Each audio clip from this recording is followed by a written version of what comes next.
Shall we get green again?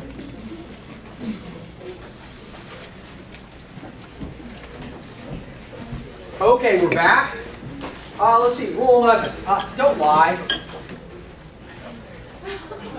Right, Rule 11. Don't lie. All right, like golden rule, right?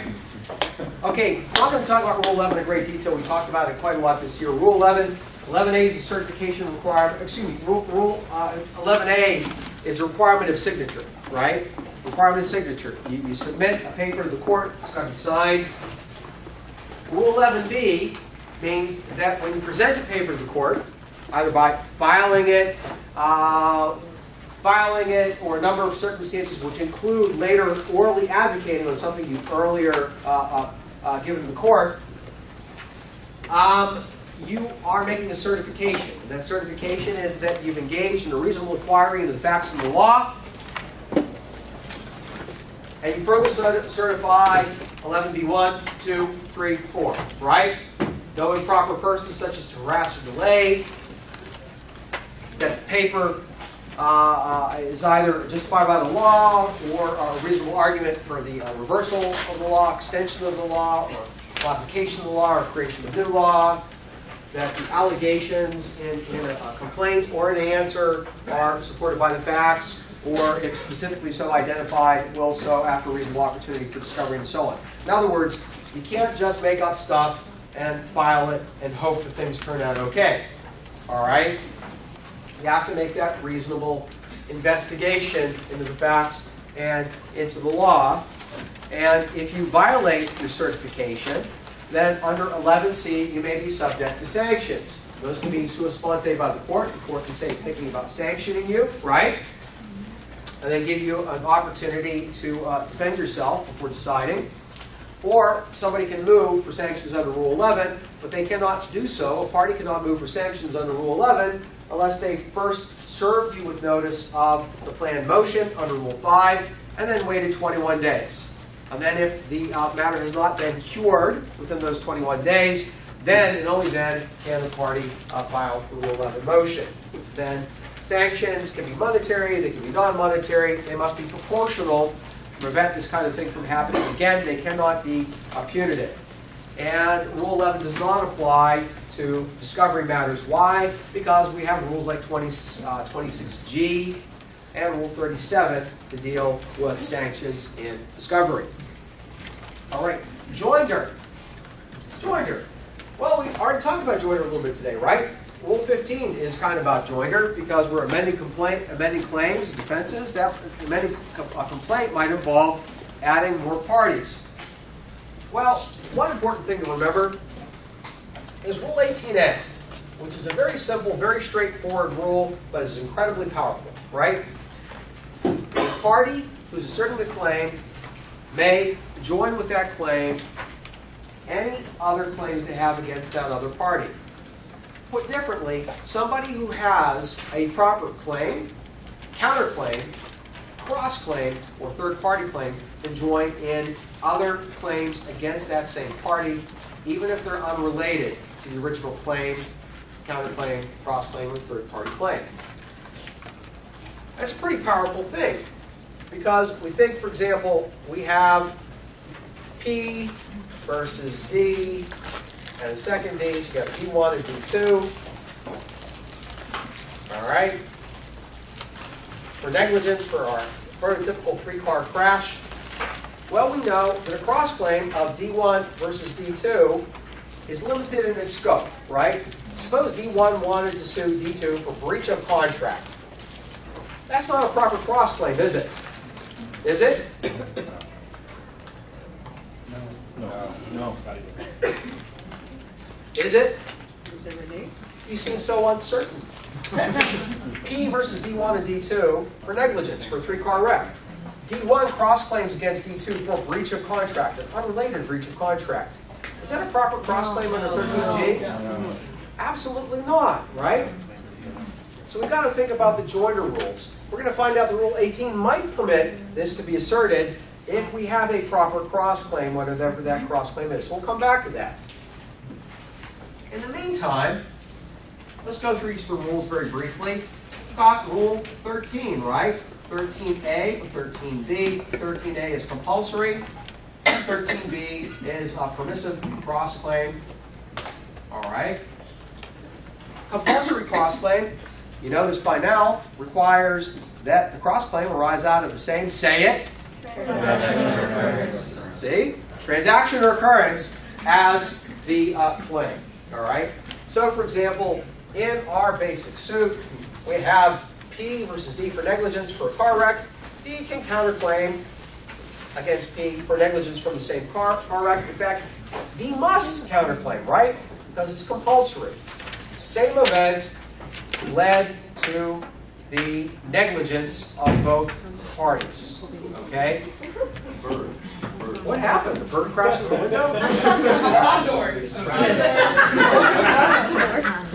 that Carolina? It was a condor.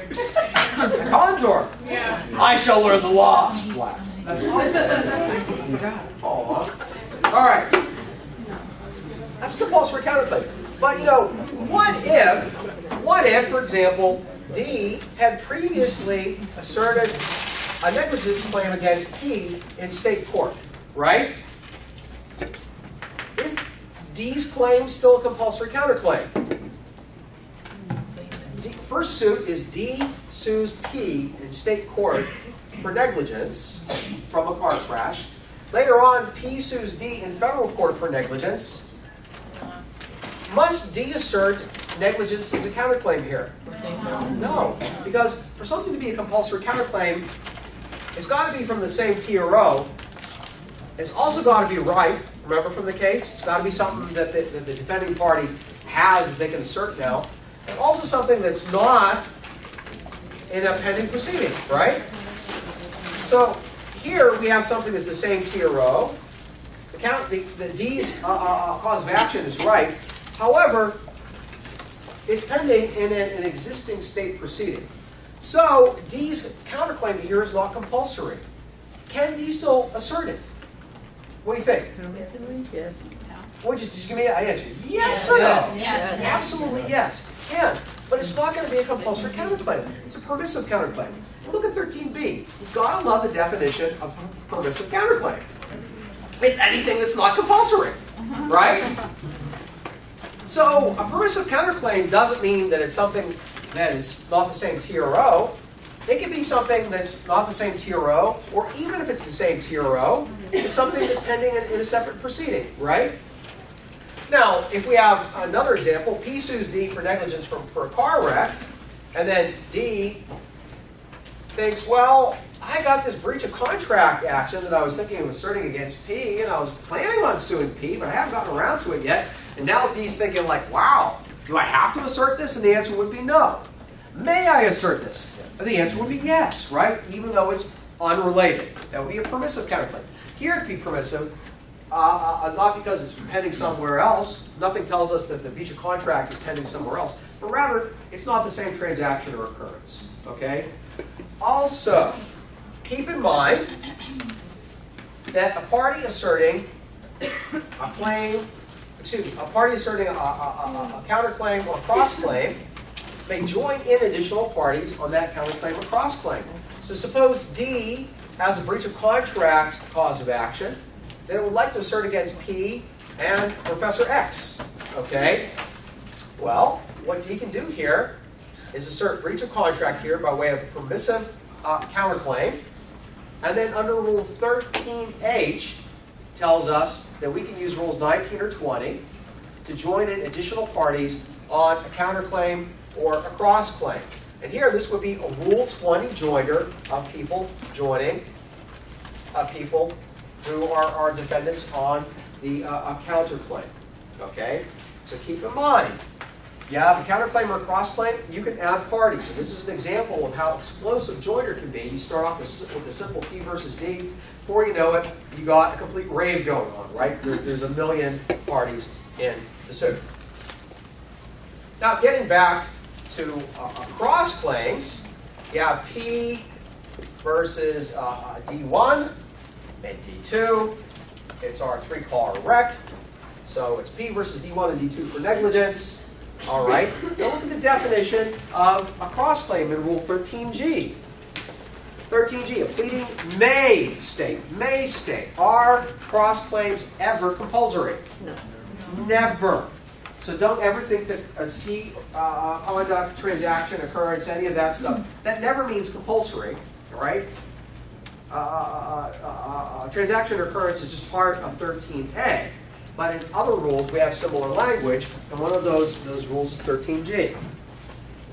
A pleading may state as a cross-claim any claim by one party against a co-party if the claim arises out of the TRO, is the subject matter of the original action or of a counterclaim. All right.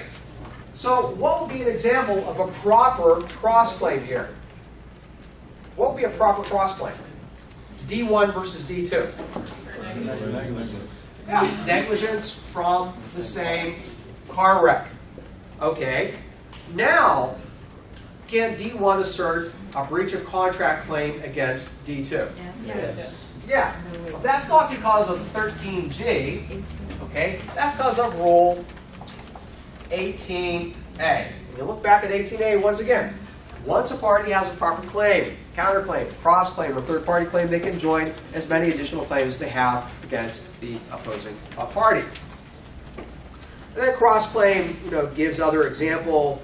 The relating to any party. It mentions a liable for any or all part of the claim asserted in the action against the cross-claimant. Think of like indemnification or contribution. Okay. So let's move now into Rule 14.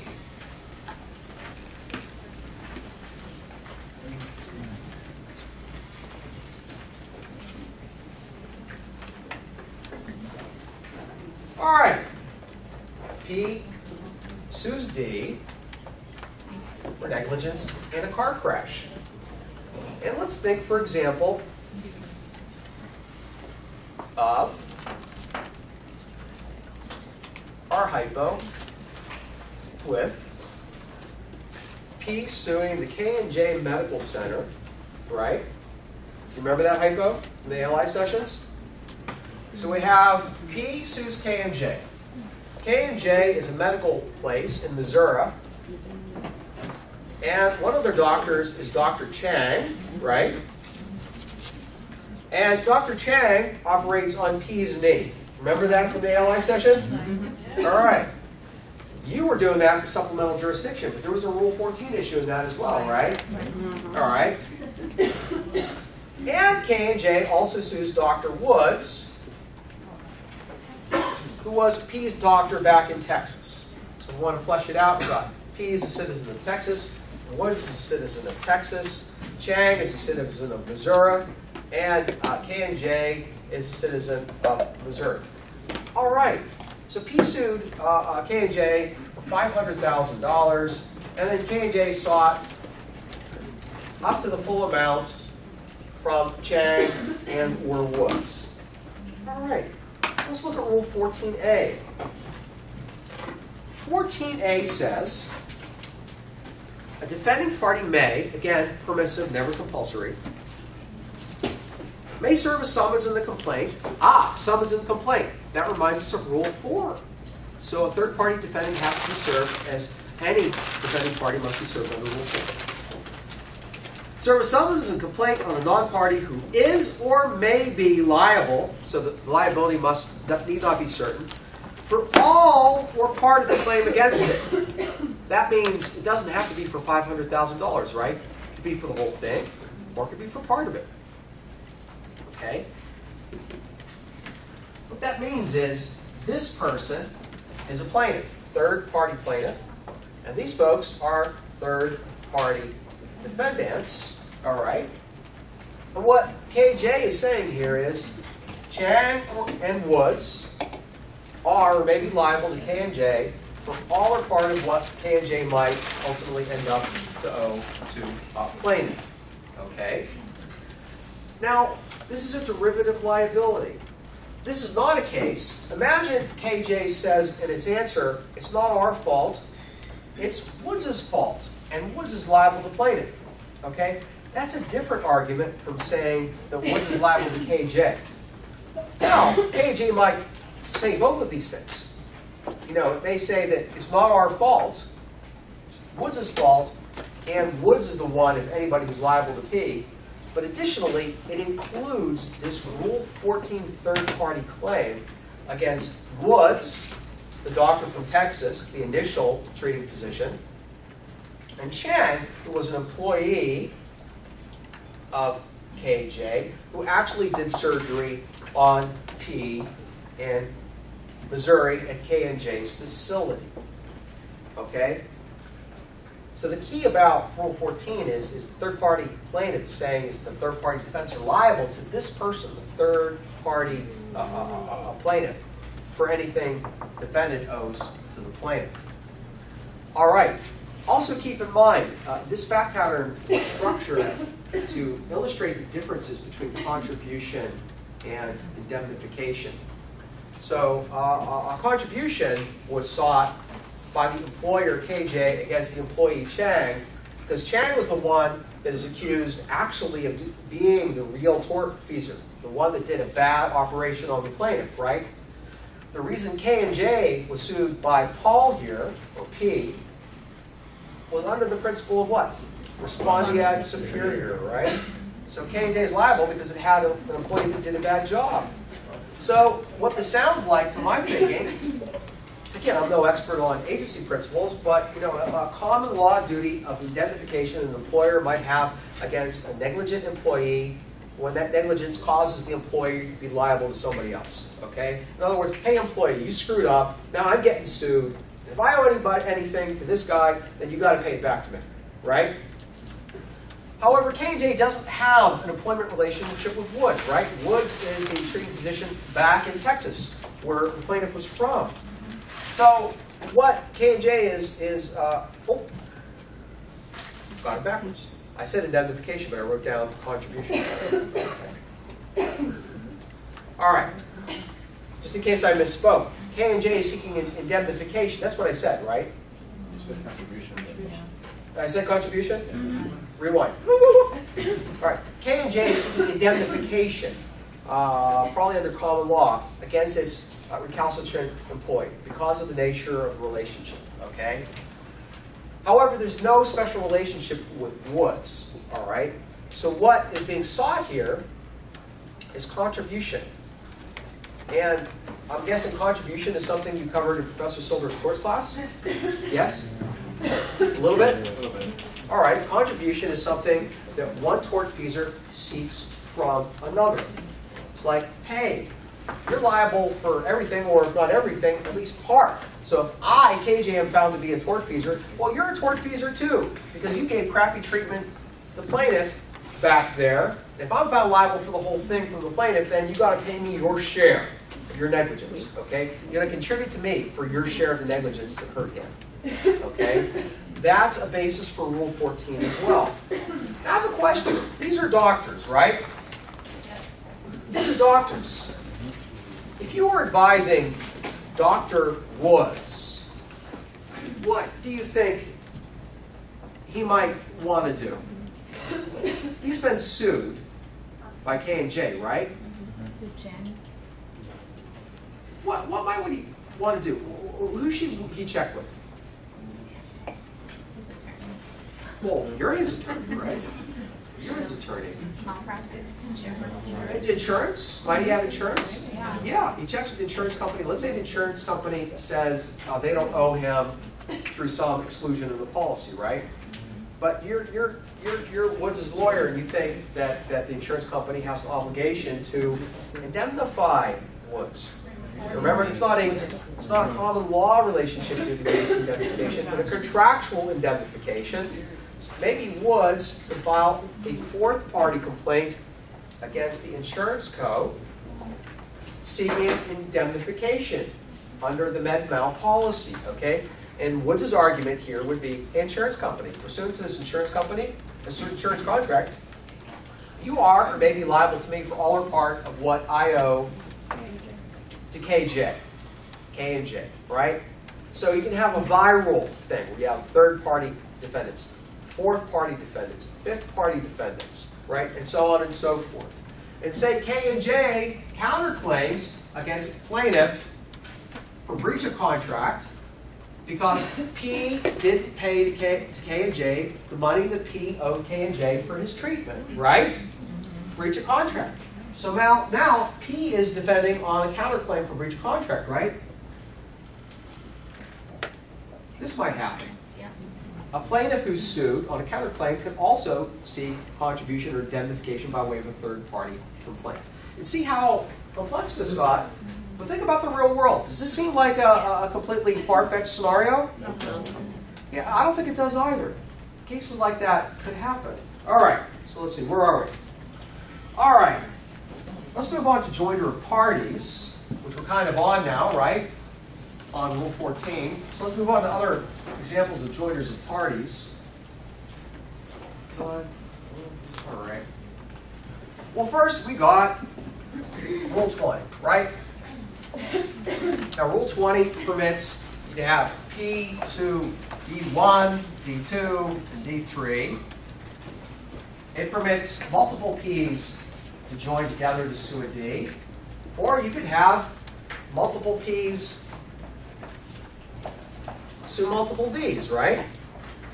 In fact, this fact pattern should look familiar to you. This was the Alapata case, right? The Rule 20 part, the little girl who cut her hand on the can of tuna, right? Ortega, Ms. Ortega. She sued, her mom sued, I think dad sued, a sibling sued the Starkist Tuna Company. So that's an example of Rule 20 joinder, all right? Now this is permissive joinder of parties, which requires what? That all of the plaintiffs joining together, or if it's multiple defendants, all of the defendants being sued are being sued for something that arises from the same transaction, occurrence, or series of transactions or occurrences. Now, I'm not going to get into the depths, the murky depths of TRO. You know, you have the cases in the book that have various ways of looking at transaction or occurrences. Again, it's a very meaty issue. You can argue from a number of perspectives. I'd recommend you be less concerned with finding the right answer and more concerned with exploring the arguments and counter-arguments. And if you think you have a better conclusion, tell me what it is. Now, Rule 19 is required joinder of parties. And recall the handout that I gave you on Rule 19. It's a flow chart. The first question being whether the person that's absent is a VIP, right? So those are those examples within Rule 19A of when a person is necessary. In other words, a VIP. If a person is a VIP, the next question is whether joinder of the absent person is feasible. In other words, can you join them? Or instead of joining them, deprive the court of subject matter jurisdiction? Or is the absent person not subject to PJ? Or would venue be lacking through joinder of this person? Okay? If the answer to question 1 is yes, and the answer to question 2 is yes, then what should the court do? Dismiss the lawsuit? What should the court do? Join the party. Join the absent person, right? So if 19A says you got a necessary party, in other words, a VIP as I call it, and you can join that person, in other words, joinder is feasible, then the court has to go ahead and join that person. But what if joinder is not feasible? All right? In that case, the analysis continues, and you go to 19B, which asks whether or not to proceed without the absent person, or instead to dismiss the civil action. Okay? Dismiss the case. Pretty harsh stuff, right? And 19B is a discretionary inquiry. The mandatory part about it is the court has to, at the very least, look at the 4 factors listed in 19B. However, the ultimate decision of whether to proceed without the absent person or to dismiss is done in the court's equity and good conscience. Okay? And we have the good materials in the case book. Look back to the case to think about that. Something important to note about Rule 19 and 20 is 19 does apply to both plaintiffs and defendants. You know, when somebody files and serves a complaint, they are supposed to tell the court, they're required to tell the court, if there are any persons who are required to be joined by Rule 19 but haven't been joined, and then the complaint should state the reasons why. But the thing is the question of whether somebody is a VIP is pretty fact intensive and sometimes clear and sometimes not clear. So in practice, oftentimes somebody who's arguably required isn't listed. So really, Rule 19 is asserted more often by defendants. In fact, it's typically asserted by defendants through the way of Rule 12, B7 is a way to get dismissal. That's the real game. Okay? Normally Rule 20 is done by people asserting a claim, whether that's a plaintiff or a defendant on a counterclaim or cross-claim, right? Normally, Rule 19 is asserted by defending parties by way of Rule 12b7. In practice, that's how it really tends to happen. All right. What else?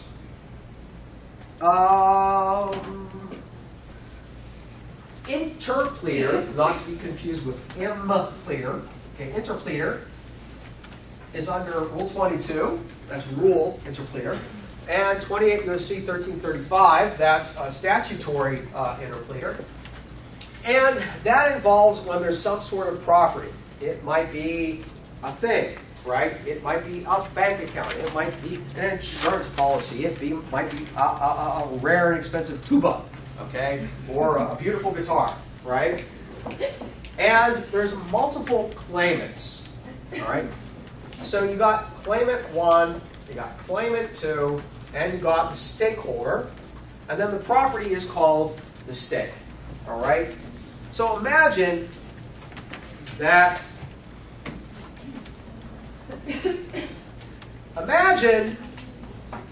I'm the stakeholder and I found this lovely guitar sitting out in the parking lot behind the law school.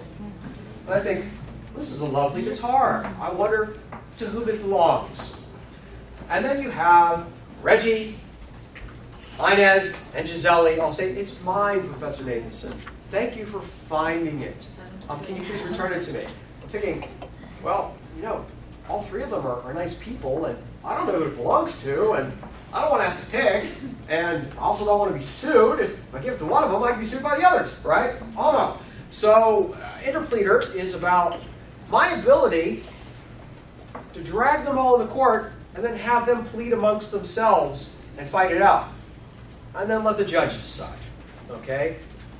Well, it's very different from impleader. All right? Very different from impleader. And interesting part, one of the interesting parts about interpleader is that we have two flavors of it, right? We've got statutory, we've got rule. Rule interpleader just uses all the normal rules in law that we've talked about. So normal rules of PJ, normal rules of subject matter jurisdiction. The property rights are typically going to arise under state law, so typically an interpleader case under Rule 22 is going to require diversity jurisdiction, which means that the stakeholder must be diverse from the claimants, in other words, completely diverse. So Florida versus California and California, okay, would be okay for rule interpleader, right? As long as the stake exceeds $75,000, not including interest and costs. And I can tell you that that guitar is a very nice guitar. It's an American Kramer Pacer, American made from the 1980s, but I can assure you it's not worth over $75,000. All right. So for this guitar, we wouldn't have diversity jurisdiction. That's a problem, right? Under statutory interpleader, the rules of subject matter jurisdiction are different. What you need is a stake that's worth $500 or more, which is an interesting distinction because diversity jurisdiction is over $75,000. Statutory interpleader requires a stake of $500 or more. So equal to 500, you're okay. However, we measure diversity differently. So imagine that in my hypo, Nathenson is a citizen of Florida, and that Reggie, Inez, and Gisele are all citizens of California. Well, the jurisdictional amount is met, right? But we don't have diversity, because there needs to be diversity between not the plaintiff and the defendants But instead, in statutory interpleader, diversity is measured between the claimants. And here we're lacking diversity. All right? Well, suppose another member of the class, who's a citizen of Texas, says, hey, it's my guitar. Okay? Now you got 4 people fighting over the guitar, one of whom is diverse from the others. That would be okay, because statutory interpleader doesn't require complete diversity between claimants. It requires only minimal diversity between claimants. There's also an argument to be made. Suppose we don't have the Texas defendant, or the Texas claimant. Suppose Nathenson says, well, actually, it's my guitar, and I brought it in to class today to play a concert for you at the end of class. Hypothetical. Just a hypothetical. Unless it's not. All right. Now I'm an interested claimant, right? And in fact, in earlier law, in fact, still in the statute, this is what's called in the nature of interpleader, when the stakeholder is also a claimant. Okay? There's a very strong argument to be made here that there's statutory interpleader jurisdiction, because at least one claimant, that's me right there in Florida, is diverse from at least one of the other claimants. Okay? And also, for PJ, we have nationwide service of process for statutory interpleader. In other words, nationwide PJ, whereas for rule interpleader, you would use the normal law of PJ. And I'm not going to talk about PJ at all today. You know, reminder, the PJ Big Picture Day, that video remains on YouTube. Anybody that wants to look at it and spend several hours of their lives can do that as well. So that's all I have to say about interpleader right now. Intervention is the party crasher rule. You have P versus D, and then you have X out there that wants to join the party, wants to crash the lawsuit and come in. Just going to blow right past that, right? 24A is intervention as a matter of right. 24B is permissive intervention. We talked about it. Go back and look at your notes. Moving on. Rule 23. Let's see. Rule 23 is interesting.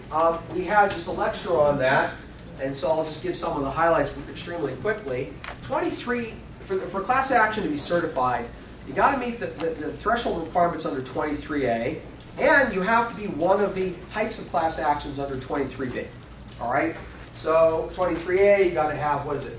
Numerosity, commonality, typicality, and adequate representation. And then under 23B, we have the various class actions. The most interesting of those 3 is in 23B3, which is one typically used in product liability claims or mass tort claims. In other words, where the money is at issue. All right, and those are harder to certify because the court has to be convinced that a class action is superior to other methods of adjudication, and that the common questions of law or fact predominate on separate questions, such as questions of causation or damages. Okay, and I'm not going to get into it beyond that. We talked about it a little bit in class. What else can we say about joiner before we move on? Keep in mind that joiner scenarios can get very big, and there's a number of rules that permit the court to either separate parts of the case for purposes of trial, or even to sever the civil action. Okay, think of Rule 42 that permits either consolidation or a separation of claims for trial. Rule 21 permits severance. Okay, you split up a case, in which case there's separate civil actions. Final point that I think I'll make on joiner is the difference between non-joinder and misjoinder. Non-joinder, we're talking Rule 19. Non-joinder is when somebody who should have been joined isn't joined. All right? In other words, somebody's a VIP, they weren't joined, and they need to be joined. Non-joinder is a potential basis for dismissal of the civil action. Because that's what Rules 19A and B would lead to. Misjoinder, however, is not a basis for dismissal of the civil action. Okay? Under Rule 21, the court can drop a party, okay, but keep the case. All right? So non-joinder is a basis for dismissal, or at least potentially so, whereas misjoinder is not by itself a basis for dismissal of an entire civil action. All right, moving on. Supplemental jurisdiction. 1367, our friend. All right, 1367, we got A, right, which gives, it's a grant, so it giveth. B, potentially taketh away that grant. C, permits the court to punt or choose not to exercise supplemental jurisdiction. And D has a savings clause that can avoid the effect of a statute of limitations. All right. Now remember, if the court is the ice cream cone, original jurisdiction is the ice cream, supplemental jurisdiction are the sprinkles. You can never, ever, ever, ever have supplemental jurisdiction if you don't already have original jurisdiction. We also came up with the example of pizza. Yeah, who was that? It was Carolina. It was Carolina. Carolina, here's a pizza. The pizza, the shell of the pizza is the court, right? Now, what were we talking about? What was the sauce? What was the sauce? What did we decide on? Ah, yes, thank you. So here's the sauce. That's the judge. Appointed pursuant to Article 3 of life tenure. Okay? That's the sauce. The shell is the court. The cheese is the original jurisdiction. It's not as elegant a picture, is it? All right? And then the toppings. The pepperoni is the supplemental jurisdiction. Okay. I have to say that I'm more of a pizza person than a cheese person, ice cream person. The ice cream probably is the clearer visual metaphor, but we all love pizza. All right, to have supplemental jurisdiction, you've got to have some flavor of original jurisdiction. Whether it's diversity, or federal question, or patents and trademarks, or bankruptcy, or admiralty, or civil rights, it's got to be something. All right? When you look at all the statutes, they all say the district courts shall have original jurisdiction. Well, that word original is important, right? Because without original, you can have supplemental. In fact, in a lot of the practice essays I saw on supplemental jurisdiction, they will analyze supplemental jurisdiction, but nobody tells me whether or not there's original jurisdiction. In fact, in a more complex essay, you might have to do a whole sub-analysis on original jurisdiction to say whether you have the threshold ice cream, or you even get to the question of whether or not you can add sprinkles or the supplemental jurisdiction. Okay, so keep that in mind. Well, if we have original jurisdiction, then the court shall have supplemental jurisdiction over all claims that are so related to the original jurisdiction that they form the same case or controversy under Article 3 of the Constitution. That's been understood to incorporate the Gibbs standard, right, from the Gibbs test, which asks whether or not the supplemental claim involves the same common nucleus of operative fact with the original jurisdiction. All right, it's comparison, right? So you got to tell me about the original claim, got to tell me about the supplemental claim, and tell me whether or not they share commonalities. Commonalities that go to the heart of the case, right? Common nucleus, commonalities, nucleus, heart, operative fact, facts that are relevant, right? Not irrelevant facts, all right? If you conclude that you have the common nucleus between ice cream and sprinkles, then A, 1367A, permits supplemental jurisdiction. And that supplemental jurisdiction can be either additional claims or even additional claims over additional parties, right? So can it be additional if you got P versus D, and you have supplemental jurisdiction over another claim against D. So you have Florida versus Florida for federal civil rights violation, right? And a claim for state civil rights violation. Well, is there original jurisdiction over the claim on the top? Yes. Yeah, federal question, right. Is there OJ over the claim on the bottom? No. No, parties are not diverse, and this is a state claim, right? However, if both the state and the federal civil rights claim arose from the same circumstances, say like a police officer beating you up just because she or he thought it would be a nice thing to do, all right? Well, common nucleus, right? So that's an example of joining in additional claims. And then you have examples of joining in additional parties as well. You have the Exxon versus Alipata case. Excuse me, yeah, the Exxon versus Alipata case, right?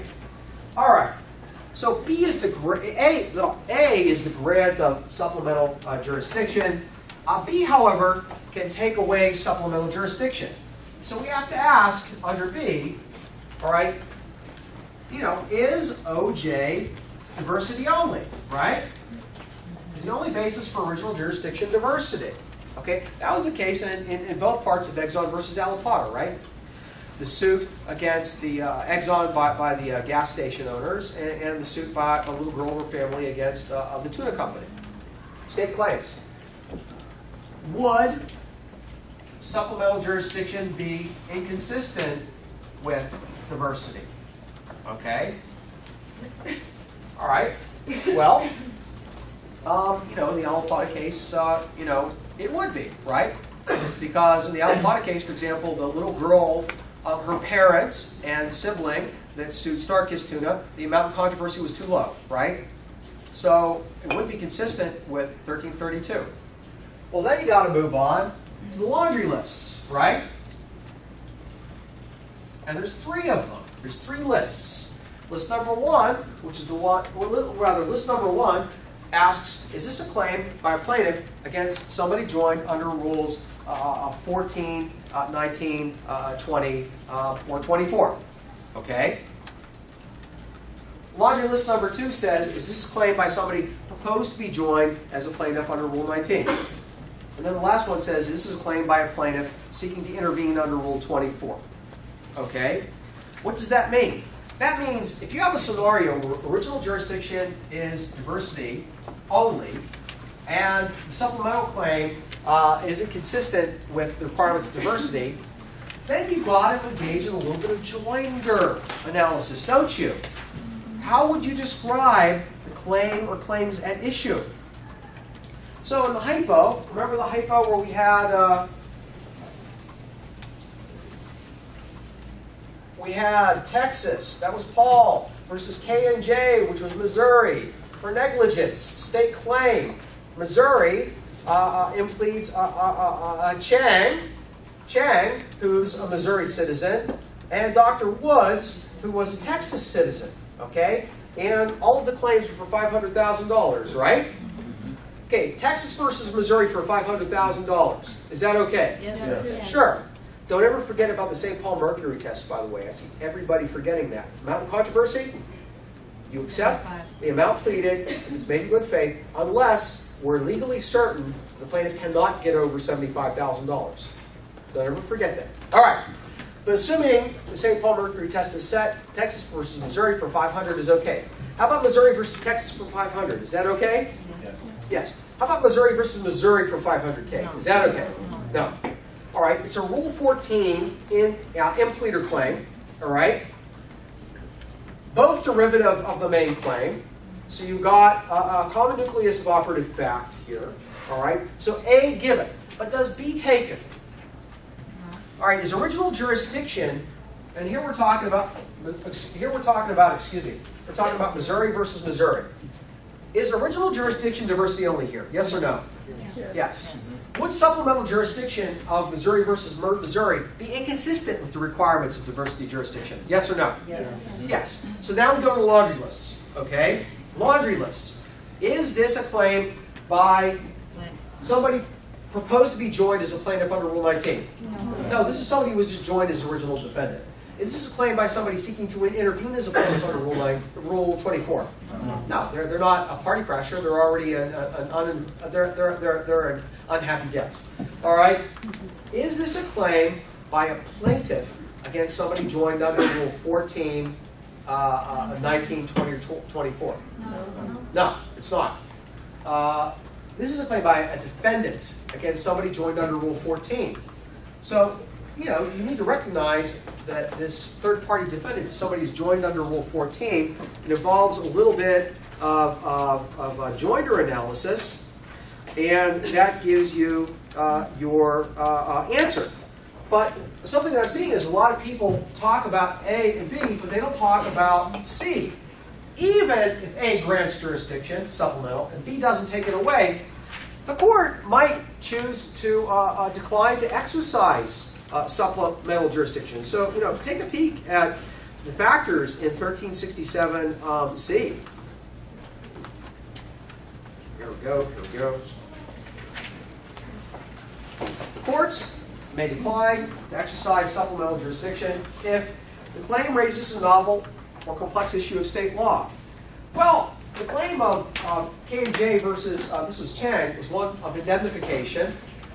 Indemnification is a very common claim, all right? Somebody owes money to somebody else, all right? It's a pretty common claim. It doesn't seem to be very novel or complex. Does that claim substantially predominate over the claims for which the court has original jurisdiction? The answer here would be no, because the indemnification claim is going to depend on the outcome of the main negligence claim, right? Because after all, the main negligence claim of P versus K&J was for the negligence of its employee. And those are facts going to be highly relevant to the indemnification claim, right? How does the district court dismiss all claims over which it has original jurisdiction? No, not the fact pattern given. Or are there other exceptional circumstances? No, none, which we have, right? So here you're kind of using your common sense, right? And the facts of the case. But you should discuss that as well. You should discuss that as well. And even you might want to discuss D, that if the court exercises its discretion or if it dismisses the supplemental claim, there's a savings period of 30 days where it can be refiled in the state court. All right. Let's see. Let's move into something else. Now, discovery. Let's see, how are we on the time? We are at 1:15. 1:15. What I want to do is be done a little bit after 2 and give you guys a break. What I want to do is be done a little bit around 2 and then pass out the student eval forms. Have you guys do the student evals. Take a break and let's reconvene so we can finish. Does that sound good? Yes. All right. What would you rather have more of? Discovery? Rule 56? Rule 50 and 59? Or Erie? Discovery. Everything. Everything. Well, even in a 4-hour review, we can't talk about everything. What's that? Whatever is on the exam. I have no idea what's on the exam. I'm not being flip. I write your essays after.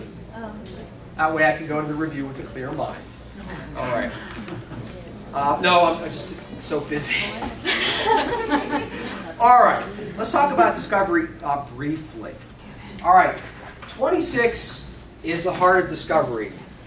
The keys to working through discovery is that you need to have read the rules, okay?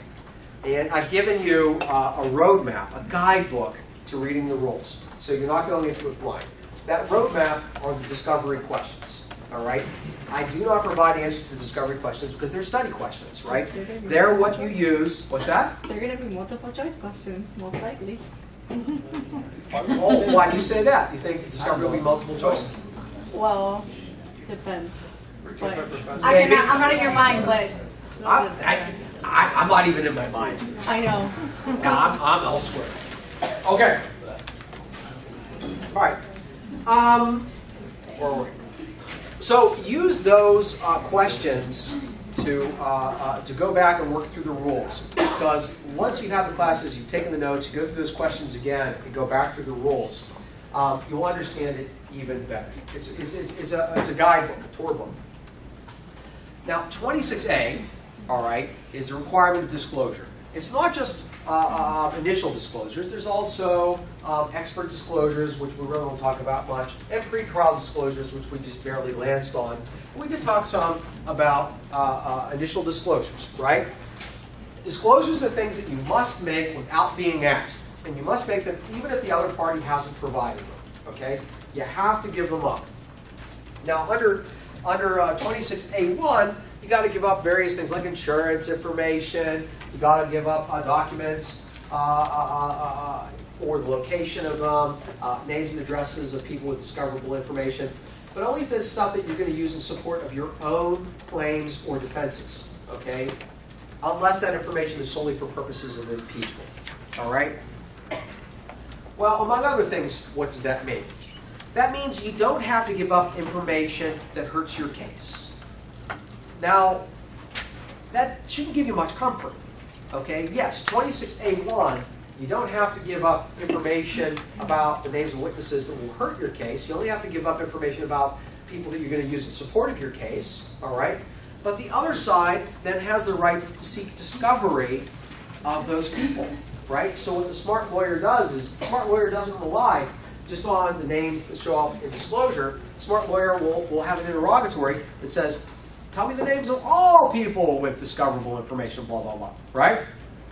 So you would do that, for example, through an interrogatory. Now, the standard under Rule 26B for discovery is pretty broad, Discovery as of right is for any information relevant to the claims or defenses in the case, right? And for good cause, the court can order discovery of anything relevant to the subject matter in the action. In practice, the distinction between this can often be pretty hazy, all right? Discoverable information is not discoverable if it is privileged, all right? Which leads us to the distinction between privileges on the one hand and work product on the other hand. It's an important distinction, okay? Work product and privileges can both be waived, and Rule 26B5 gives us a procedure for the court to use if there's an issue of waiver, all right? But regarding these matters themselves, they are quite distinct. Privileges are gone only if they're waived, all right? A court cannot order somebody to forego their privilege, even if the information is highly relevant, even if the information is extremely helpful and needed, and the court really wants us to know it, all right? Work product, on the other hand, although it can be waived, there's another way for the court to get to it, which is when there's a substantial need for the information, okay? So what are the differences between the two? All right, well, privileges can come in many flavors. You have the spousal privilege. You have, in many states, you have a patient-psychiatrist privilege. You have doctor-patient privilege. You could have a parishioner-priest privilege, or, you know, between a religious leader and a member of the congregation. What else could you have? You have your Fifth Amendment privilege against self-incrimination, right? Which you may be able to use that in a civil proceeding. For example, suppose somebody is accused of murdering someone else and the civil suit is filed before the criminal action occurs, right? Well, the defendant is not going to want to testify in the civil action because anything he or she says might be used against them in the criminal action, right? So they're going to assert their Fifth Amendment privilege against self-incrimination.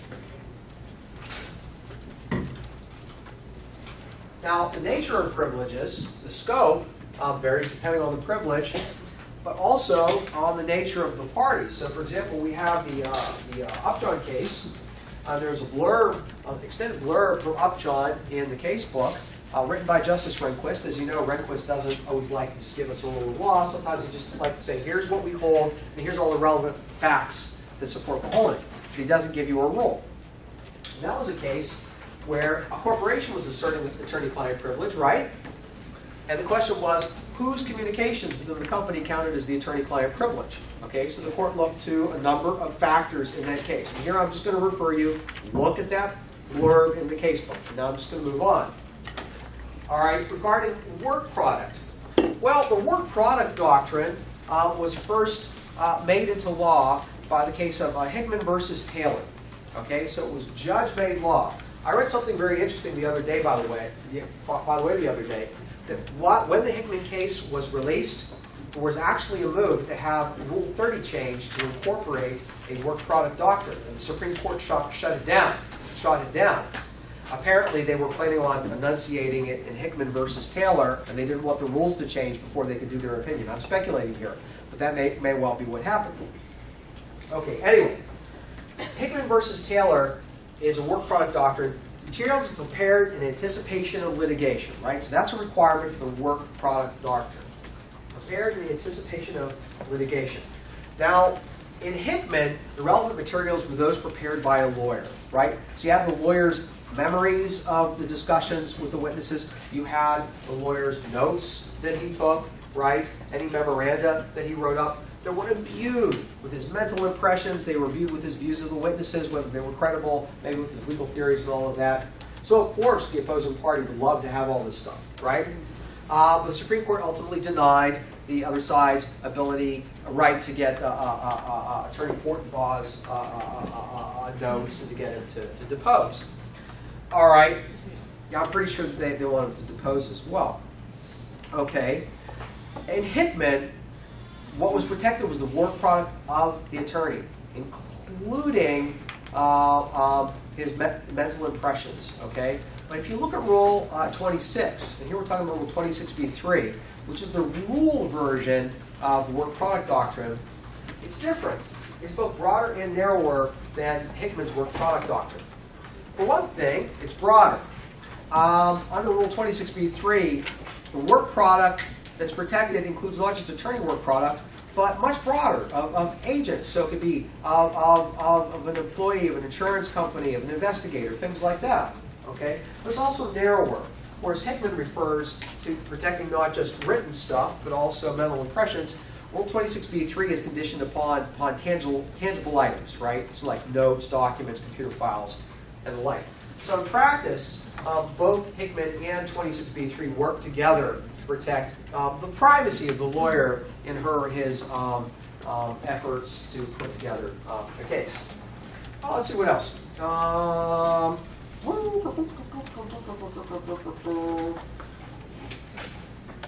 Don't forget about the duty to supplement, right? The duty to supplement. Anybody who does provides disclosures, or provides interrogatories, provides, let's see. I believe that depositions are not covered under the supplementation duty. But I'm going to pull up the rule here, 26E, make sure I'm giving it to you exactly, accurately. All right, the party has made a disclosure or has responded to interrogatory, request for production. Rule 34, request for admission. Rule 36, must supplement or correct its disclosure. Now, if there's something that turns out to be wrong or incomplete or incorrect in some material way, the information hasn't otherwise become available to the other parties either during discovery or in writing. Well, it tells us a couple things. First, depositions, there's not a requirement under Rule 26E to supplement them, but you probably should supplement them anyway so your client doesn't get accused of being a liar during trial. Also, that there's no obligation to supplement if the information has otherwise become available to the other side. So if there's something wrong or incomplete in a disclosure, but you later on corrected in your response to an interrogatory or during a deposition, you should be okay. All right? Let's see. Moving on.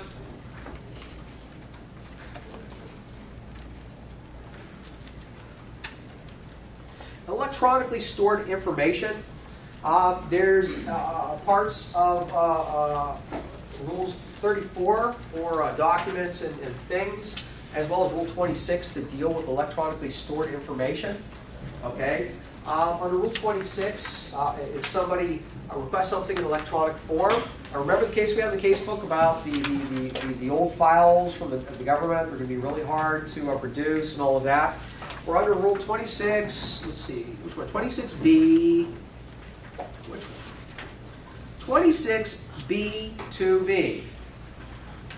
Party need not provide discovery of ESI that party indicates is not reasonably accessible because of undue burden or cost.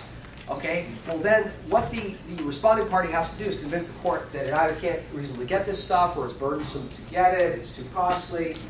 All right? And then the discovering party might move to compel. All right? So say I want ESI, and then the responding party and its response to my discovery request says, I'm not going to produce this, it's too costly, too difficult to get, then I might move to compel under Rule 37 for this information, and then the court has to make a finding.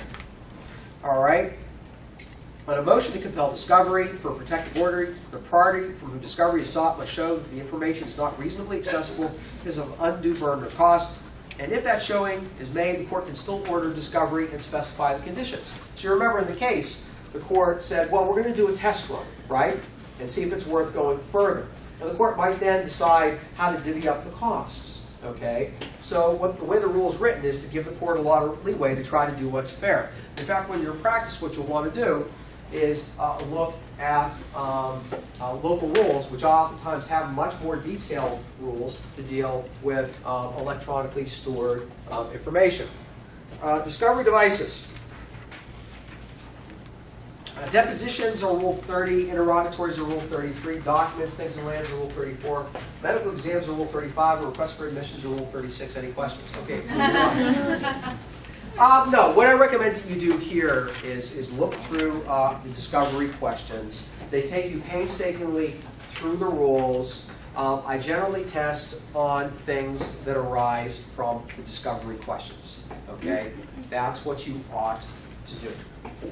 All right. Is there anything particularly interesting that I might note with any of those things?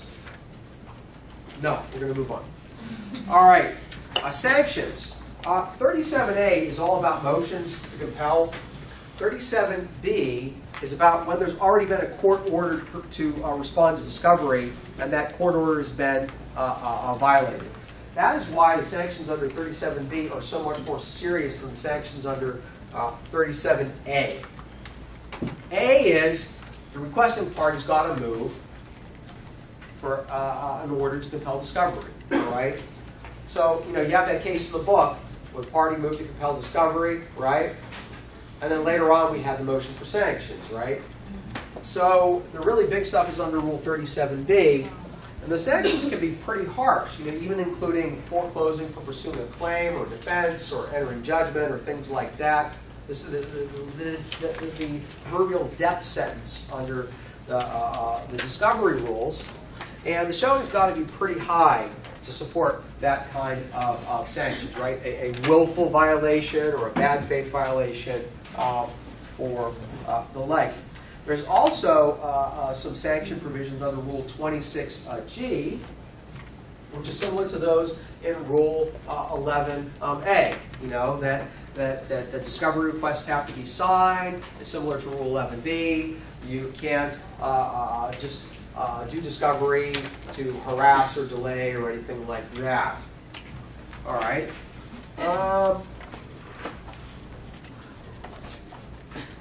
What else? 37C is about failure to disclose or supplement. So remember we talked about that. If you have a duty to disclose something under 26A or to supplement under 26E and you fail to do so, well, then the court might foreclose you from using the information that would have helped your case, right? In fact, the court additionally, among other things, might inform the jury that you're like a bad person, right? You had information and you hid it. You had a duty to give it to court, and you didn't. And let the jury think, bad lawyer, bad lawyer, bad lawyer, right? So you don't want them thinking that if you don't do it. Then 37D, put kind of succinctly, is about when there's like a major or total failure to participate in discovery. So somebody orders my deposition, I'm like, I'm not going. I'm watching TV that day. I'm tired. So I don't go. Well, 37D, I could be in some big trouble here. All right.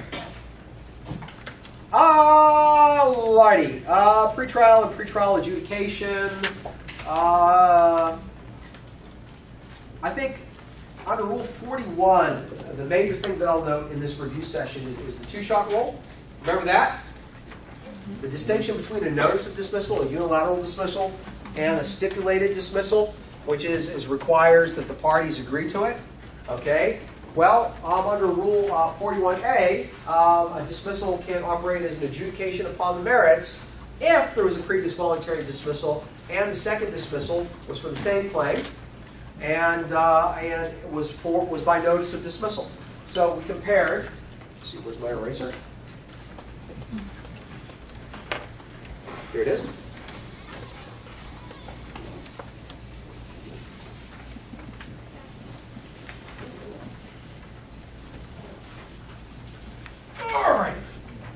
have a stipulation of dismissal and then a notice of dismissal, okay, on the same claim. This second dismissal operates as an adjudication upon the merits, because there's a previous voluntary dismissal, and then the second dismissal was by way of notice of dismissal.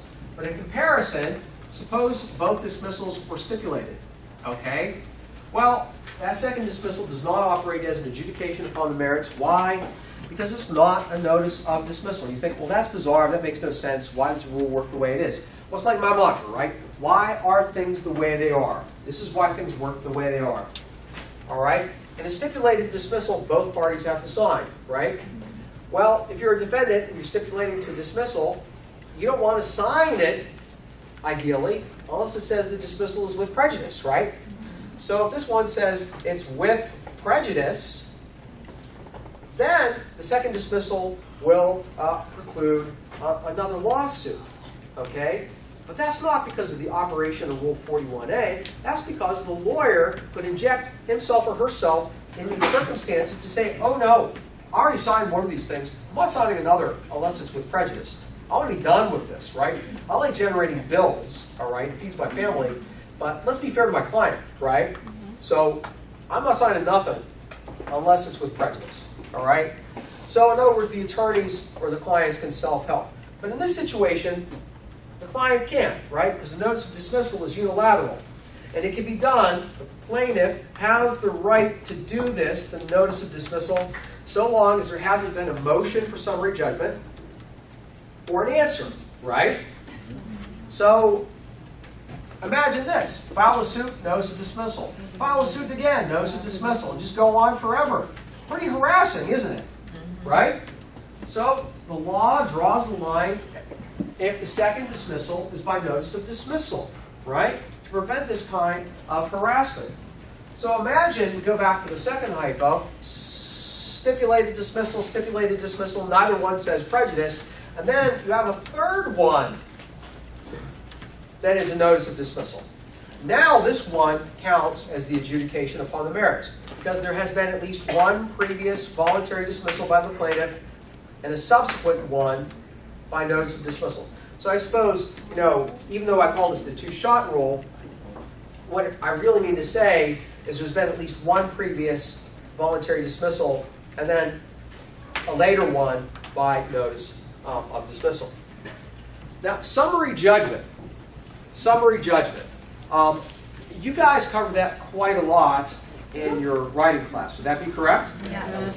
All right. So suffice it to say that in summary judgment, a party can move for summary judgment in one of several ways, right?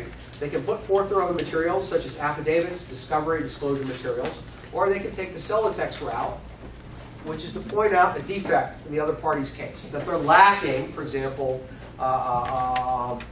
they're lacking evidence for one or more necessary elements of their claim, right? Imagine, for example, the Justin Bieber hypo, right? Imagine after discovery, this is all Bieber has. There's a cruise line. There's steps on the ship that they own.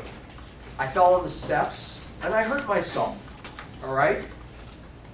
Here, the defendant cruise line could move for summary judgment and wouldn't even have to put forth its own materials. It would just have, it could suffice by saying and pointing out, showing the court, that Bieber is lacking any materials that would be admissible at trial regarding the question of breach, right? And breach, of course, is one of the necessary elements of a claim for negligence, and therefore summary judgment ought to be granted. All right. What can we talk about next? Moving right through the semester.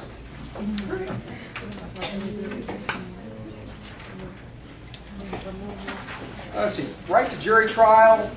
All right. Don't forget the distinction between the preservation clause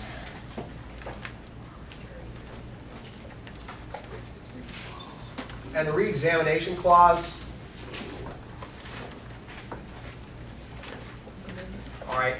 Regarding the preservation clause, a couple things to keep in mind. First, 7th Amendment applies only against federal courts. It has never been held to apply to state courts. So there is no Seventh Amendment right to a jury trial in civil actions in state courts. If the state has such a right, then the state created that right. Second, in determining whether or not there's a Seventh Amendment right to a jury trial, we need to look at the distinction between law and equity, which is kind of funky because in 1938, when the FRCP came out, federal courts extinguished the distinction between law and equity. We no longer have separate actions. We have just one action, the civil action. We still use this distinction because the Seventh Amendment applies to actions at law and not actions at equity. Well, that tells us a couple things. First, now that we can combine under Rule 18 legal claims with equitable claims, if we have a case involving both, say, for example, like Dairy Queen, right? So you have a claim seeking money and the same claim seeking equitable relief. Well, what the court must do is it must give the jury the ability to decide any issues common to both claims first. So, for example, the existence of trademark infringement would be something relevant both to monetary damages and to whether or not an injunction should issue against the franchisee, right? Well, under Dairy Queen, those common issues must be first decided by a jury. Okay, so you can't have the court decide common issues first as a matter of equity because that would foreclose the jury right. Another thing to think about is that we have forms of procedure and we have causes of action that exist today that did not exist back at the time the Seventh Amendment was ratified, which was in 1791. Yet the fact that the Seventh Amendment requires a historical analysis, right? The right shall be preserved. In other words, preserved as it was in 1791, which is a little bit silly because courts have changed so much, the laws changed so much. But we have to do a historical analysis. So we have the Terry test, which was in the case book in the case we read, which says first we need to look, say we have a modern cause of action, right? A modern cause of action. All right. First, we need to look to the historical analog. Ask, is there a cause of action that existed in 1791 that is sufficiently analogous to this new statutory cause of action? Okay. And the judges disagree about what the best analog is all the time. It's a ridiculous inquiry because judges don't make the best historians. You ask, what's the best analog, and is it equitable or legal? And second, ask about the nature of the remedy. Okay? Nature of the remedy. Is it equitable or legal? And generally speaking, if somebody's seeking money, that's usually legal. Somebody's seeking an injunction or specific performance, it's generally equitable. Though there's exceptions as well. You'll recall from the cases that sometimes something that's historically equitable, like accounting, is really seeking money, so we treat that as legal, right? That was Dairy Queen. And sometimes money itself is not legal. It might be something like back pay, which might be treated as an equitable remedy. So it's more complex than that.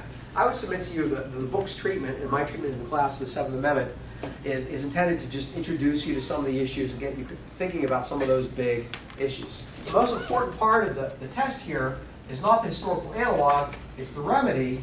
Justice Brennan says, well, let's just get rid of this historical analog part of it and just look at the remedy. The court didn't go along with him in that. If the court had gone along with Brennan, then the analysis would be much simpler, involve less lawyer fees, and probably in most cases lead to the same results. So I got to agree with good Justice Brennan here. All right, next. Trial and pretrial motions, so Rule 50 and 59. These we talked about pretty recently. And I'm just talk about them real quick so we can move into Erie.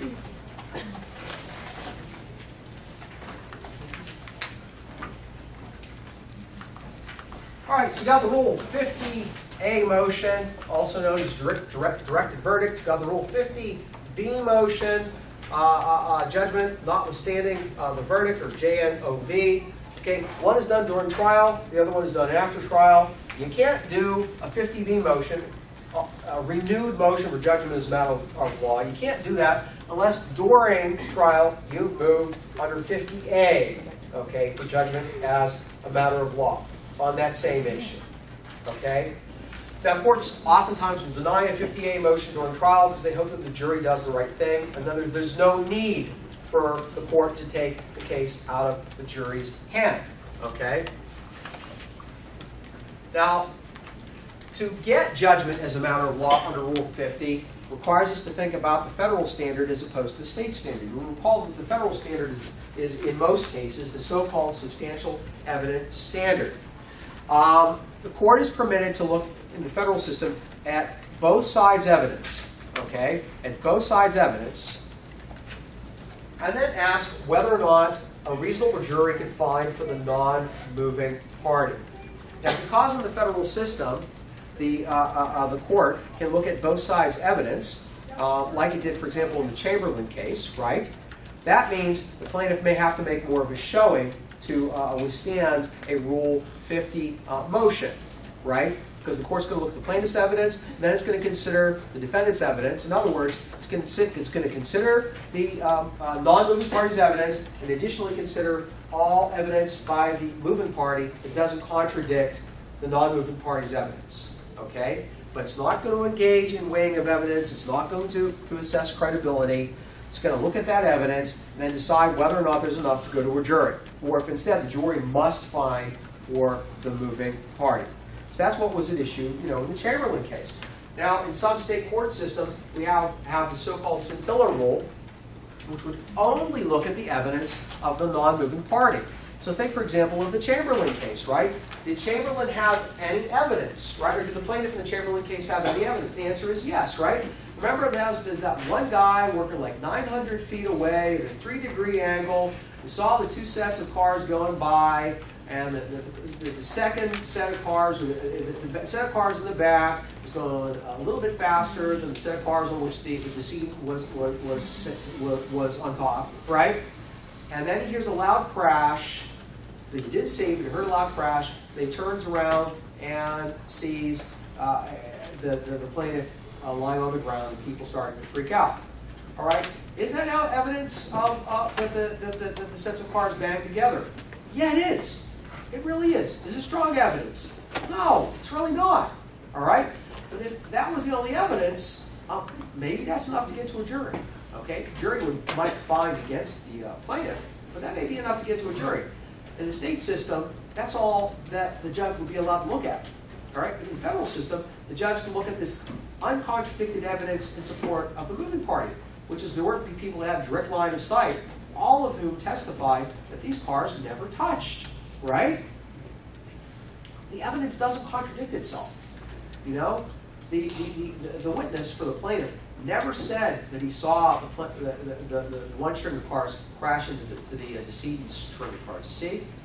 So you look at the non-moving party's evidence, you accept it as true, you look at the moving party's evidence to the extent that it's not contradictory, okay? Give all additional inferences in favor of the non-moving party. You don't weigh evidence, you don't look at credibility, and then you decide. All right? Rule 59, in contrast, is quite different. Rule 59, to some extent, permits the judge to act as kind of like a 13th juror, right? But really not. Really not. Think about the case in the book, right? How the judge bent over backwards, not to disrupt the jury finding, and ultimately only did it because of the damages being so grossly exorbitant, right? So under Rule 59, the judge can weigh evidence. The judge can assess credibility, can reach his or her own conclusion regarding who should have won. But still, the judge ought not grant a motion for a new trial unless either A, it's against the great weight of evidence, unless the jury's verdict was against the great weight of the evidence, right? Or B, there was some sort of legal error that was a not harmless error, or rather prejudicial error. Crummy jury instructions, improper admission of evidence, improper exclusion of evidence, right? Juror misconduct, things like that. Let's see. Remittitur versus additur.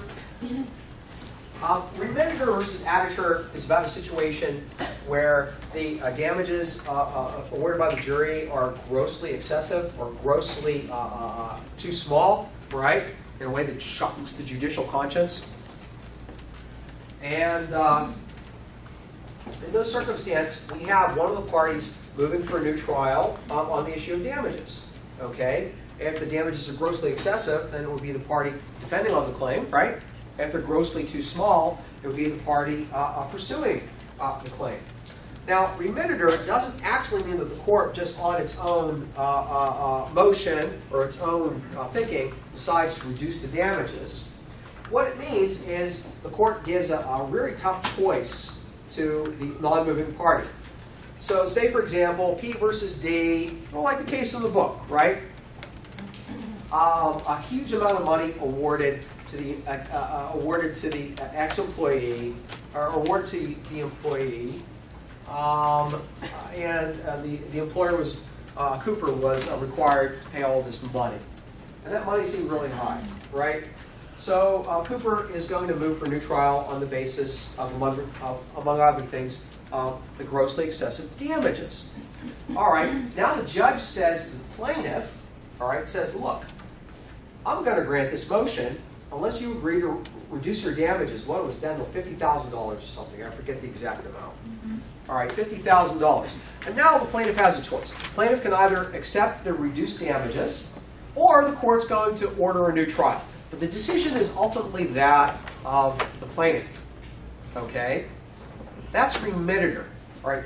The problem with additur in the federal system is we have the Seventh Amendment, right? And additur would be the judge saying, I'm going to grant the motion for a new trial because the damages were too low. And unless you, Mr. Defendant, agree to increase the amount of damages that you're paying, right? The problem with that is, according to the Supreme Court, that would be adding on to what the jury found, and therefore violates the Seventh Amendment. Okay, so remittitur versus additur. Additur is not permitted in the federal courts. Remittitur is. In state courts, it's going to depend on what the state courts say is okay. Okay, moving on, let's talk about Erie and the Rules Enabling Act.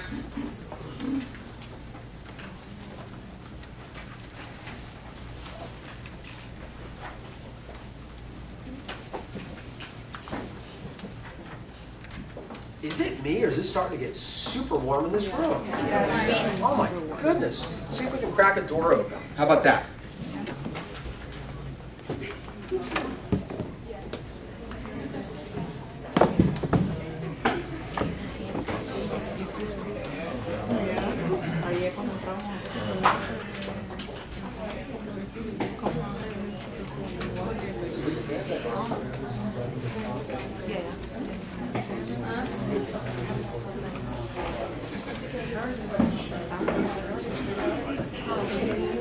Yeah, like everybody wants to talk about Erie while we're all hot and uncomfortable, right? Ugh, let's talk about Erie. Ugh. All right. In Erie, the important, well, there's lots of important things in Erie. An important thing to think about with Erie is there a conflict between federal law and state law? And if so, what is the nature of that conflict? All right? What if the conflict is between the Constitution and state law? All right? State law says nobody shall criticize the government. And federal Constitution has this little provision called the First Amendment. All right? Well, if it's a square conflict, all right, then state law is going to give way to federal law. Professor Nathenson, I have Joanna's phone here. Thanks, Mark. Would you like to stay and discuss the Civ Pro? No, It's the Erie doctrine. Okay. Well, thank you, Mark.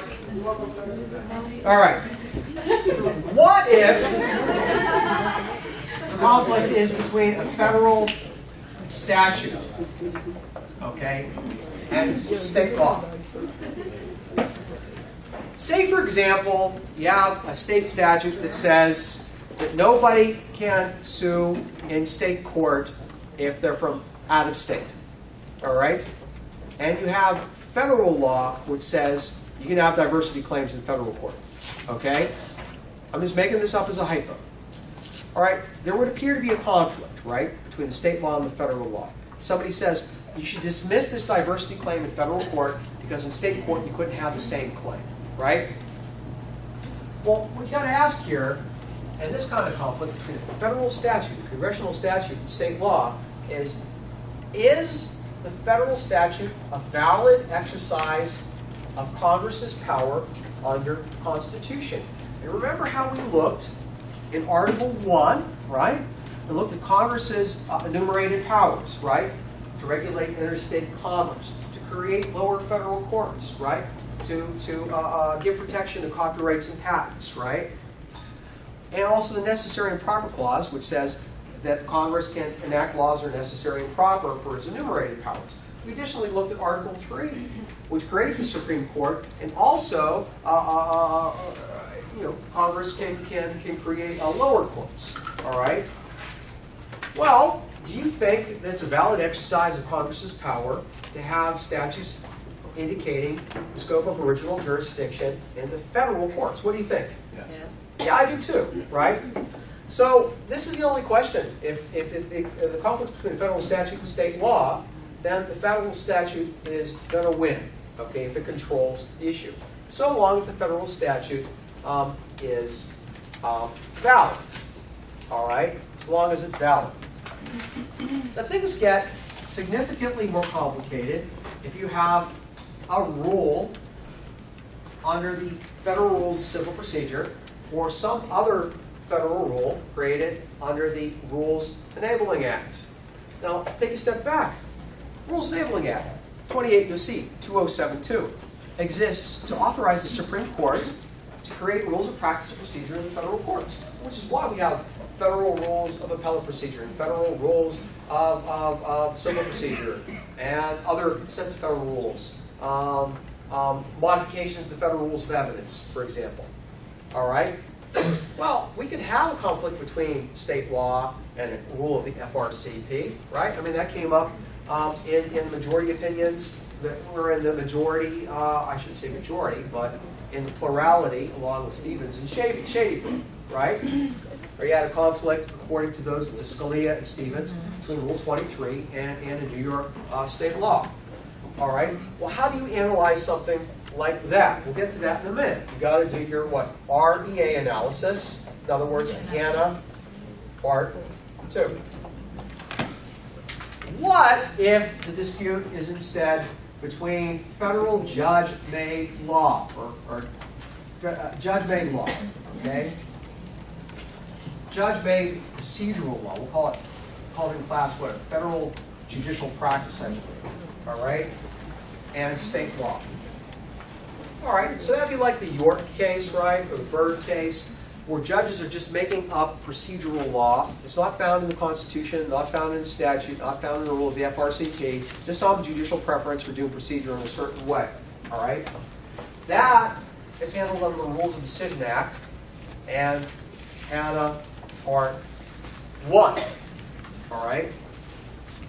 Finally, we have, what if there's a conflict between state substantive law, so like the duty owed to trespassers, right? And what Erie called federal general common law.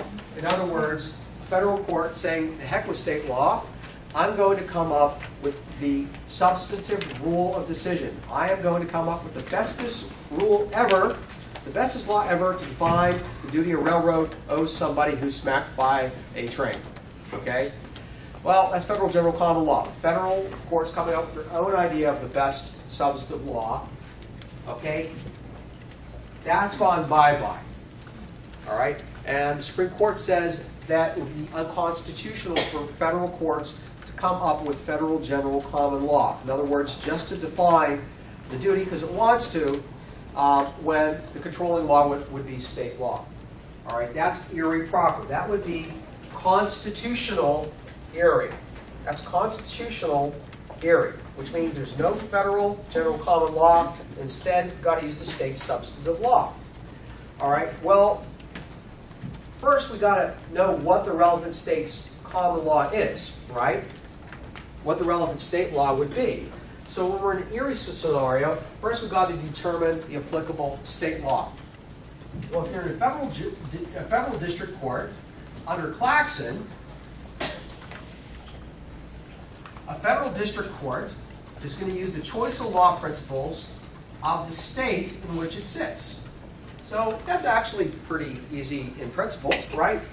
If a suit is filed in the federal district court in Florida, then the federal district court in Florida in a diversity case should be using the Florida choice of law principles, right?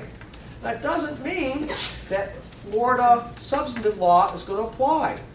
Depending on the facts of the case and who the parties are and where they're from and what happened and the law at issue, Florida choice of law principles might point to the use of Florida substantive law, or it might point to the use of some other state or even some other country substantive law, right? Remember the discussion in the Piper aircraft case and those footnotes that said, well, the case was filed in California, but then there was a whole debate about whether or not we use Scottish law or Pennsylvania law or Ohio law. You remember that? That's because of how choice of law principles, work. Remember, it was a case involving a Pennsylvania a plane manufacturer, an Ohio propeller manufacturer, and the accident happened in Scotland.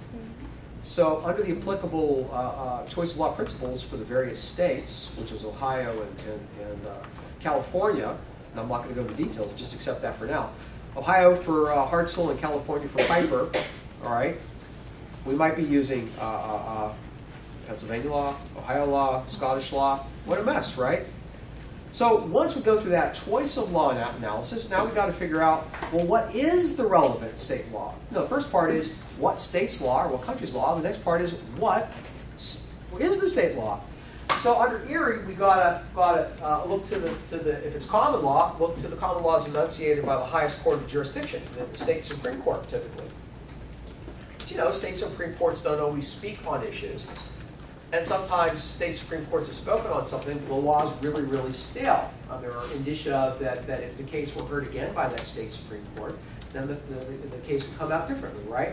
So that's what's called Erie prediction.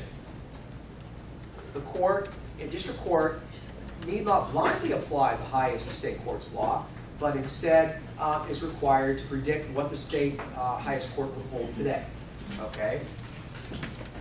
So here we talked about Erie predictions. Now let's talk about Hannah 1 and Hannah 2.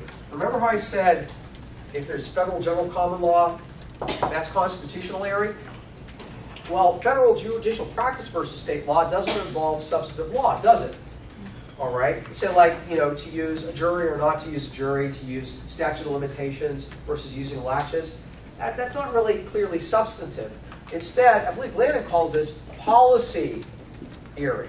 All right, policy Erie. It's a choice of the Supreme Court in cases like York and Bluebird and in Hannah to use the principles of Erie as a prophylactic so that we're not stomping on state law. So now what we want to do is think about Hannah 1 and Hannah 2. All right, now Hannah 1 is a federal judicial practice versus state law. All right, you got to look to the twin aims of Erie. All right. Look at the twin aims of Erie. All right. If using state law, if using federal law would change the result, okay, think about how using Rule 4. Imagine if Rule 4 was was federal judge-made law. All right. Or remember in Erie itself, in Hannah itself, the use of Rule 4 versus the state service procedure would have meant the case continued, or there would be an easy, immediate dismissal, right? So we change the outcome. So under Hannah 1, you first want to ask, is the outcome going to change? Outcome determinative? But unlike in York, that's not the end of the analysis. Second, you got to look to the twin aims of Erie, which are preventing forum shopping and preventing the inequitable administration of laws. Okay? Now, forum shopping seems to be looking at what a plaintiff would do before she or he files suit, right? Why would somebody choose a federal court over a state court, right? Forum shopping. Inequitable administration of laws seems to be looking at just some sort of normative sense of unfairness. Would the difference in outcome seem unfair? In the context of Erie, and this part of the opinion is dicta, right? The court says, nah, this isn't so bad. I mean, what's the big deal? So the administrator of the estate had to check at the courthouse for a short period afterwards to see if anything was filed. You know, and boo-hoo, you know, somebody besides the administrator herself or himself might be served. You know, might be served on their spouse, for example. Whoop-de-doo, right? Doesn't seem all that unfair. All right, and I'm not going to get into the bluebird twist of it. You know, for purposes of the exam, don't worry about the bluebird case, or the bird case, because it's not a very helpful one, and we can just ignore that one for purposes of the exam. Now, what if the conflict is between a federal rule, say Rule 4, which was actually the conflict in Erie, and a state law? Well, then you got to do the Hannah Part 2 analysis, and that's of two parts. First, there's the constitutional analysis, and then there's a Rules Enabling Act analysis. Constitutional, and both parts of this analysis are geared very heavily towards maintaining the validity of the federal rule. All right? Under the constitutional part, first, we presume the validity of the federal rule. Why? Well, the Supreme Court looked at the rule there, okay, with it. Congress had 7 months to like ding the rule, and they didn't do it, right? All sorts of smart people in two co-equal branches of government looked at it. They're presumed to be valid, presumed to be constitutionally valid. And second, remember the arguably procedural, ergo constitutional rule. Arguably procedural, ergo means therefore constitutional rule. In other words, if a rule might be reasonably classified as both substantive and procedural, as long as it's arguably procedural, it's constitutional. Rule 4 is arguably procedural? Well, heck yeah, right? Serving people starting a suit? Yeah, of course. Okay, Rules Enabling Act. Rules Enabling Act. First, we presume, for the same reasons noted above, the statutory validity under the statute. All right? For the same reasons we just noted. And then we got to go into the two parts of 2072. And I don't want the camera to block it, so I'm going to move up here. Got 2072A and 2072B. And here I apologize because Justices Scalia and Stevens just couldn't agree in the Shady Grove case on how to analyze those. So you have two different views. You have kind of like a Saudi type scenario here, just no majority. 2072A says what? That a rule needs to really Supreme Court has the power to create rules of practice and procedure in the federal courts. So Hannah and Shady Grove both say, well, the rule needs to really regulate procedure, right? Really regulate procedure. So perhaps that's a stronger showing than is required under the arguably procedural. The rule is constitutional if it arguably regulates procedure. But under 2072A, it's got to really regulate procedure. Wow, that's pretty clear, isn't it? Yeah, I'm glad you like that one. All right. 2072B doesn't talk about procedure, right? It talks about substance. It says such rules shall not enlarge, abridge, or modify any substantive right. Now, here, Scalia and Stevens, they disagree, right? Scalia says, just look, it really regulates procedure. If it really regulates procedure, then it doesn't abridge, modify, or enlarge any substantive right, right? We're at the end. So Scalia collapses 2072 A and B into one inquiry. But Stevens says, you got to look at the nature of the state right and see if it's being impacted in any sort of major way. And note that in Shady Grove, he says, he agrees with the ultimate conclusion. He says that Federal Rule 23, this is what Stevens says, Rule 23 is okay. You know, it doesn't have any sort of major impact on any sort of substantive state right, and it's okay. But Stevens tells us that, you know, why would Congress have created 2072B if it just restated what was already within 2072A? You know, just to advertise my own thinking, I think that Stevens' argument carries a lot of force. And that Scalia's combining A and B into one inquiry is hard to justify. All right.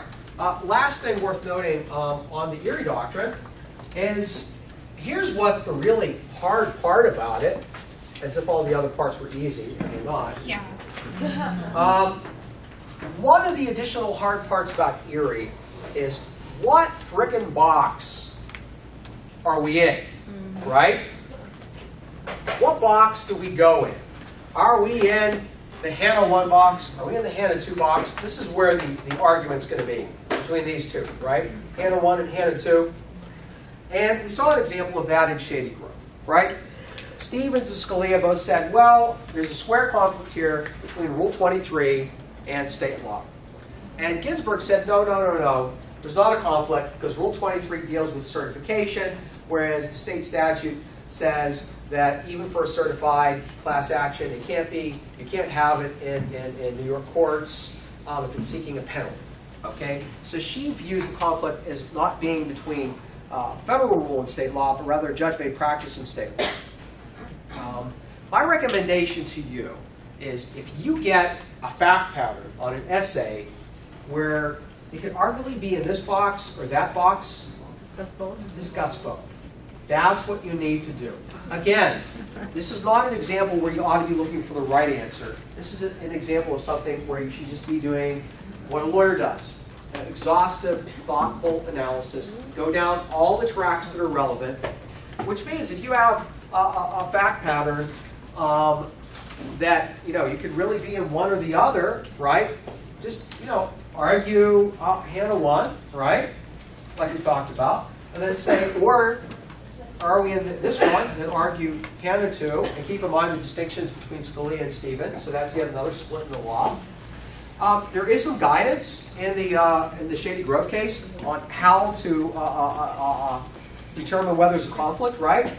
Scalia says, give the plain meanings to the terms, right? Give the plain meanings to the terms, and we don't construe a rule to avoid a conflict unless the rule itself is pretty darn ambiguous, right? There's some helpful language in the footnote of the case. So look in the attached language there. So let's see, where does that put us? We've gone through Erie. So what that just leaves preclusion, right? Well, one of them goes to claims and the other one goes to issues, right? Any questions on that? No, seriously, you want me to talk about preclusion for a few minutes? No? Yes? No? No? Yes? No? I'll give a very short. Issue. Very, very short one. Claim preclusion. What? What? He said issue. Issue. She said issue, and I said You have an issue with that, actually? No, issue with issues. You have an issue with issues? Issue. Okay. Claim preclusion. I'm going to speak kind of broader for a minute. Claim preclusion requires the same party of recurrence, right? Claim preclusion can preclude things that were litigated and things that weren't litigated. Now it's going to depend. If you have a claim preclusion fact pattern, be aware that there's multiple tests out there. Remember the hypo in the book, where there was either one lawsuit, 2 lawsuits, 3 lawsuits, depending on whether it was transactional, whether it was primary right, or looking to the legal theory, right? All right, so this is kind of like another split in the law. The transactional test is the majority test, but there's other views of the law. All right, so that means if you have that kind of fact pattern, you would need to analyze it under all the approaches, right? Unless the call of the question tells you to use the majority approach. Okay? Right? Just say it right. Yeah. Okay. Good. So always look at the call of the question. Issue preclusion is both narrower and broader than claim preclusion. Issue preclusion can deal with nuggets of a case, like an element of a cause of action, or defense, or a factual issue, right? However, whereas claim preclusion can preclude matters litigated and unlitigated, or raised and unraised, issue preclusion, claim preclusion can preclude unraised theories, right? So you sue somebody for negligence. Later on, you want to sue them for battery for the same thing, for the same transaction. In a transactional jurisdiction, that claim is going to be precluded. Issue preclusion only applies to issues that were actually litigated, actually decided, and necessarily decided. So don't forget the handout that I gave you guys in class last week, right? Necessarily decided, and historically involve the same parties or their privies. Okay? Same parties or their privies. Now we have the mutuality requirement, which the federal system says you don't need mutuality anymore. Okay? Subject to the constitutional requirements of due process, right? So looked at from a kind of a big picture point of view, if you have a fact pattern involving the use of issue preclusion and only one of the parties is the same, then you have an example of non-mutual preclusion, right? Well, here's the key. You can't use issue preclusion against somebody who wasn't in the prior suit. You can't. It's unfair, right? That would be like, I say something and then you say it's Professor Silver's fault. Okay? And by the way, I don't drive a Lexus. I don't drive a Lexus. And I never would drive a Lexus. It's not my style. I'm more of a sporty guy. No, the Ferrari's not mine. All right. So, which it was? I lost my train of thought. Must have gone off with Chamberlain. Yeah, we got me thinking about Ferraris now. Yeah. Speaking of Ferraris, I don't know if I mentioned it earlier in the thing, but don't forget that I have old essay exams posted to my website. And that's like real, pre-season practice, right? ALI questions, sometimes they're pared down to simpler facts. Okay. Hey! Hi. Hi, you want to come on camera? No. You be on YouTube? He doesn't like the cameras. No? All right. I don't like to be. You can hang, but you're early. Oh, okay. Yeah, I can come and get you if you want. Is it okay if I? We're going to take, what's that? He wants to watch. Yeah, you can watch. Go. Hey, more the merrier. Okay, you're early too. We're early too. We're going to take a break before we reconvene. Oh, you are? Yeah, we're going to take a break Okay, before we then reconvene. I'm good. Yeah. Okay. I'll come and get you. Surprise! Surprise! There's no surprise. Okay. All right. You're Same people. The same people. That's right. So you can't use issue preclusion against somebody who wasn't in the prior suit. But to be very clear, when I say not in the prior suit, I mean somebody who was not a party or privy in the prior adjudication. Okay? Because it's just darn unfair. It's like say I say something, and then you want to sue Sully for saying it. Well, you can't do that, right? He wasn't a party or privy in the prior suit, right? Non-mutual issue preclusion is okay, if ever, only when it's used against someone who was a party or privy in the prior suit. Whether that person was defending on a claim or asserting a claim, right? So, whether it's used offensively or defensively or vice versa, right? It can only be used against somebody who was in the prior suit. And then you got to look at the additional requirements, right? Full and fair opportunity.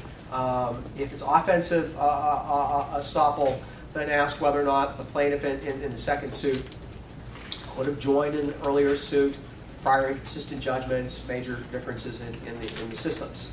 And a lot of this is just using your kind of like life experience and common sense. And here, some of the experience and common sense are those that have arisen from a year of taking law school in general and being in this class in particular.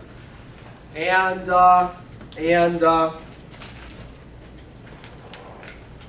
that's the end of my page for the second semester. So we are at about 2:15. May I make a suggestion? Yeah. Okay. What I'd really like to do is to pass out these student evaluation forms. So what if I pass these out, and then you guys can take a break, and then someone come and get me. How about this? I'll come back at 2:30.